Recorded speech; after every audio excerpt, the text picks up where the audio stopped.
बाबा नारायण दास राजकीय कला महाविद्यालय के एमए उत्तरार्ध के सभी छात्र और छात्राओं का मैं डॉक्टर अनीता नायर आज की इस कक्षा में बहुत बहुत स्वागत और अभिनंदन करती हूँ।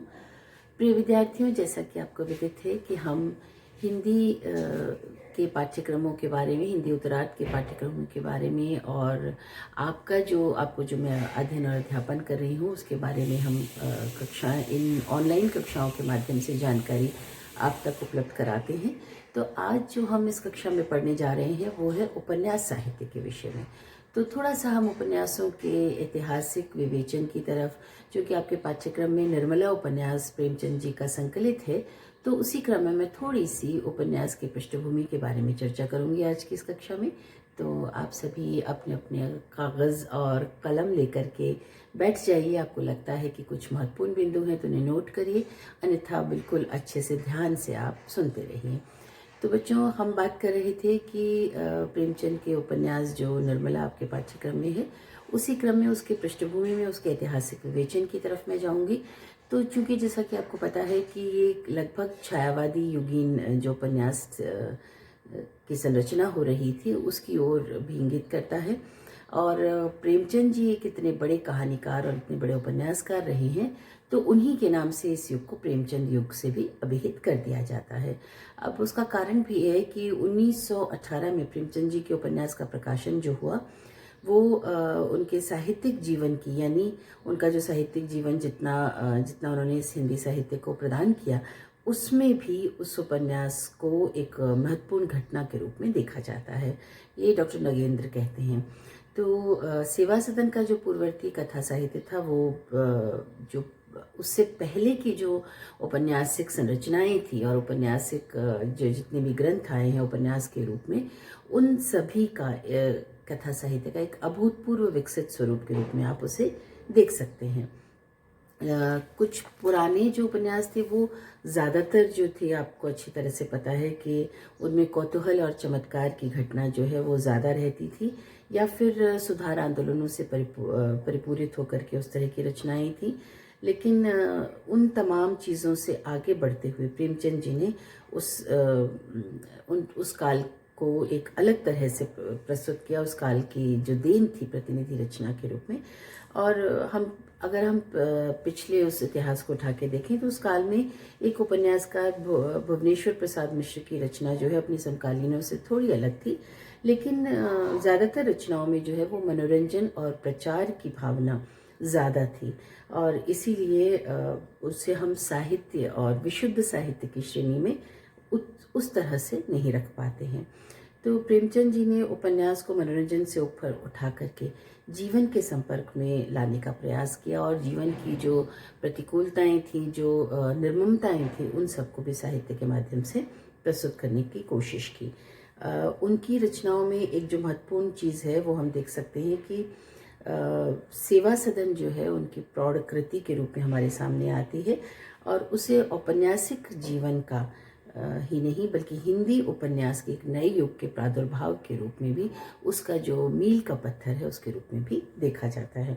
खैर, सेवा सदन के बाद प्रेमचंद जी की काफ़ी और रचनाएं भी आती हैं, जिनमें उनका प्रेमाश्रम है 1922 में, रंगभूमि 1925 में, कायाकल्प आया 1926 में, और निर्मला जो कि आपके पाठ्यक्रम में संकलित है ये 1927 में। इसके अलावा गबन, कर्मभूमि और गोदान जो है उनके सब मिलाकर के 7 मौलिक उपन्यास प्रकाशित होते हैं। इस बीच उन्होंने अपने जो पुराने उर्दू उपन्यास थे उनको भी हिंदी में रूपांतरित और परिष्कृत करके प्रकाशित प्रस्तुत किया। बहरहाल उनकी लेखनी जो है निरंतर चलती रही थी। अब हम बात करते हैं हिंदी उपन्यास में प्रेमचंद जी की जो ख़ास कहना चाहिए प्रतिनिधि और कसौटी के रूप में जो उनके उपन्यासों को लिया जाता है, उसके कारण जो है वो अनेक है। उपन्यास साहित्य को जो उनकी देन है वो विविध मुखी है, उसके असंख्य स्वरूप देखे जा सकते हैं। सबसे पहले तो हम अगर बात करें तो हिंदी कथा साहित्य को उन्होंने मनोरंजन के स्तर से ऊपर उठा करके या प्रचार के स्तर से ऊपर उठा करके जीवन के साथ सार्थक रूप में जोड़ने का एक बहुत बड़ा अतुलनीय कार्य किया है। इसके अलावा जीवन की जितनी भी समस्याएं हमारे चारों ओर थी उस समय, चाहे पराधीनता हो, चाहे ज़मींदारों का या पूंजीपतियों का अत्याचार हो, या घर और समाज में स्त्री की स्थिति हो, वेश्याओं की ज़िंदगी हो, विधवा विवाह की बात हो, विधवा समस्या हो, सांप्रदायिक वैमनस्य हो। इसके अलावा समाज की जो और दूसरी कुरीतियाँ थीं, अस्पृश्यता है, बाल विवाह है, कुंठाएँ हैं आम जीवन की, तो थोड़ा मनोवैज्ञानिक चित्रण भी आप इनके उपन्यासों में देख सकते हैं। तो प्रेमचंद जी ने एक एक करके इन तमाम समस्याओं को अपने उपन्यासों के माध्यम से प्रस्तुत किया। और सबसे बड़ी बात यह है कि कृषक जीवन के दृष्टि से अगर हम देखते हैं तो उन समस्याओं का इनके उपन्यासों में बहुत खूबसूरती के साथ में चित्रण है। और सबसे पहले प्रेमाश्रम में लक्षित होता है, वो कृषक जीवन की समस्या उठाते हैं और गोदान तक उसे बिल्कुल परिष्कृत स्वरूप में प्रस्तुत कर देते हैं। तो प्रेमचंद जी की जो देन है वो बहुत महत्वपूर्ण मानी जाती है, और अपनी मानवतावादी दृष्टि के कारण उन्होंने जो है अपने देश की समस्याओं के बारे में भी, राजनीति की, समाज की, तमाम चीज़ों के बारे में चर्चा की है। और उनकी जो मध्यम वर्ग की कुंठाओं का सबसे अच्छा चित्रण उनके गबन उपन्यास में, और जो आपके पाठ्यक्रम में संकलित है निर्मला, उसमें भी आप देख सकते हैं। इसके अलावा समाज में हरिजनों की स्थिति जो है, उनकी समस्याओं का चित्रण आप कर्मभूमि में देख सकते हैं। देश की पराधीनता के एहसास से जो विकृतियां पैदा हुई मनुष्य के जनमानस में और आम जीवन में भी, उनको आप प्रेमाश्रम है, रंगभूमि है, कायाकल्प है, गबन है, कर्मभूमि है, उसमें अलग अलग जगहों पर अलग अलग तरह से उन्होंने उसका चित्रण किया है।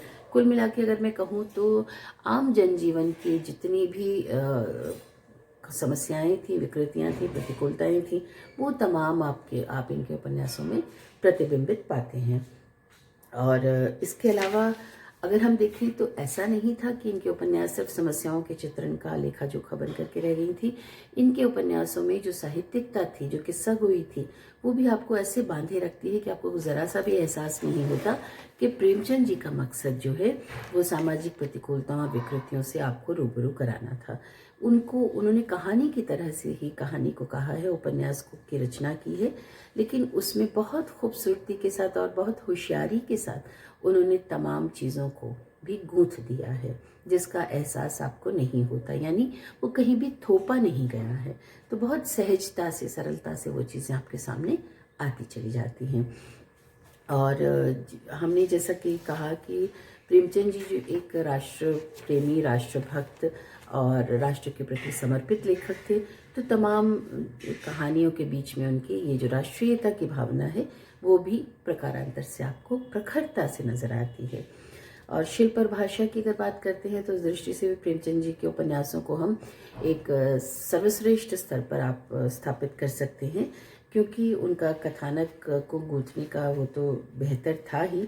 भाषा की दृष्टि से बात करें तो सरल भाषा को वो इतने स्तरों पर अलग अलग तरह से, चाहे मनोवैज्ञानिक चित्रण की बात हो, चाहे राजनीतिक चित्रण की बात हो, हर जगह उनकी जो लेखनी है वो उसी तरह से अपने स्वरूप को थोड़ा सा परिवर्तित करती थी, और ऐसा कि किसी पढ़ने वाले को एहसास तक नहीं होता था। तो कुल मिला के भाषा का सटीक, सार्थक चित्रण, व्यंजनापूर्ण प्रयोग उनकी रचनाओं में है। और कहने का मतलब ये है कि अपने समकालीन उपन्यासों की संख्या से उनकी रचनाएं जो हैं बहुत ज़्यादा भी थीं और श्रेष्ठ भी मानी जाती हैं। शायद यही कारण है कि उन्हें उपन्यास सम्राट की पदवी भी दी गई है। इसके अलावा विश्वंभर नाथ कौशिक जी ने अपनी लेखनी के माध्यम से ऐसा लगता है कि प्रेमचंद जी का ही अनुकरण किया है, और बहुत श्रेष्ठता के साथ में उन्होंने भी माँ और भिकारिनी नाम से जो उपन्यास लिखे, और दूसरे और लोगों में भी चतुर्सेन शास्त्री जी का नाम आप ले सकते हैं, और भी बहुत सारे नाम हैं, मैं उस बहुत विस्तार से नहीं जाऊंगी। लेकिन कालक्रम की दृष्टि से देखते हैं तो शिवपूजन सहाय जी ने उनके साथ साथ मतलब हिंदी उपन्यास को एक अलग रास्ते पर भी ले जाने का प्रयास किया। उनका जो देहाती दुनिया उपन्यास था वो प्रचलित रूढ़ियों को तोड़ने की दिशा में एक साहसिक कदम था, लेकिन ये शायद बहुत पहले हो गया, तो ऐसा हुआ कि उनके उपन्यास का समुचित मूल्यांकन जो है वो बहुत बाद में जाकर के होता है। नगेंद्र जी का ऐसा मानना है। तो अब हम और लोगों की बात करें तो बेचन शर्मा उग्र जो हैं उनके उपन्यास हैं। जयशंकर प्रसाद जी का नाम भी उनके समकालीनों में महत्वपूर्ण रूप से लिया जाता है, जिनकी रचनाओं के बारे में अगर मैं कहूँ तो जैसे कंकाल तितली उपन्यास जो थी, उसकी रचना के साथ में वो एक श्रेष्ठ उपन्यासकार के रूप में स्थापित हो जाते हैं। और इसके अलावा अगर उसी समय की बात करते हैं कि तो जैनेन्द्र जी ने भी उन्हें उपन्यासों को एक अलग स्वरूप देने का सफल प्रयास किया है, जिसमें उनके परख है, सुनीता है और त्यागपत्र जैसे उपन्यास बेहद चर्चित रही हैं।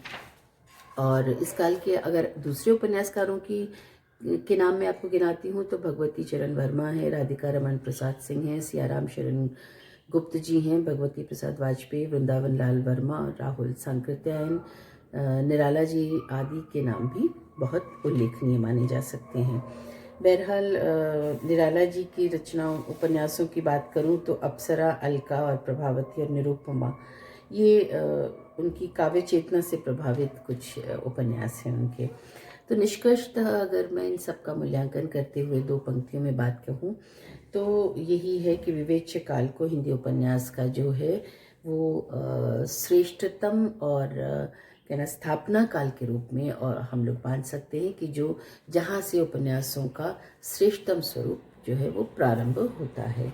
और उसका श्रेय अगर हम देते हैं तो प्रेमचंद जी को सबसे पहले उसका श्रेय देना पड़ेगा, उसके प्रवर्तक के रूप में, उसके श्रेष्ठ उपन्यासकार के रूप में अगर हम नाम लेते हैं तो उन्हें उस रूप में ये स्थान दिया जाना ज़रूरी है। उसके अलावा जैनेन्द्र जी ने उसे एक आधुनिक स्वरूप दिया, तो प्रसाद जी, कौशिक, उग्र, भगवती चरण वर्मा, भगवती प्रसाद वाजपेयी, निराला आदि ने अपने अपने तरीकों से उपन्यास साहित्य को समृद्ध किया और इस क्षेत्र में जो नए आने वाले लेखक हैं, रचनाकार हैं, उन्हें एक नई राह भी दिखाई, उन्हें एक नई संभावना की तरफ भी ले गए। तो ये तमाम एक पृष्ठभूमि के रूप में मैंने आपसे उपन्यासों की चर्चा की है। आपके पाठ्यक्रम में निर्मला संकलित है तो उस उपन्यास को हम थोड़ा विस्तार से पढ़ेंगे और उसके दौरान भी और कुछ चर्चाएं करेंगे। तो अगली कक्षा में आपसे मैं फिर मुलाकात करूंगी। तो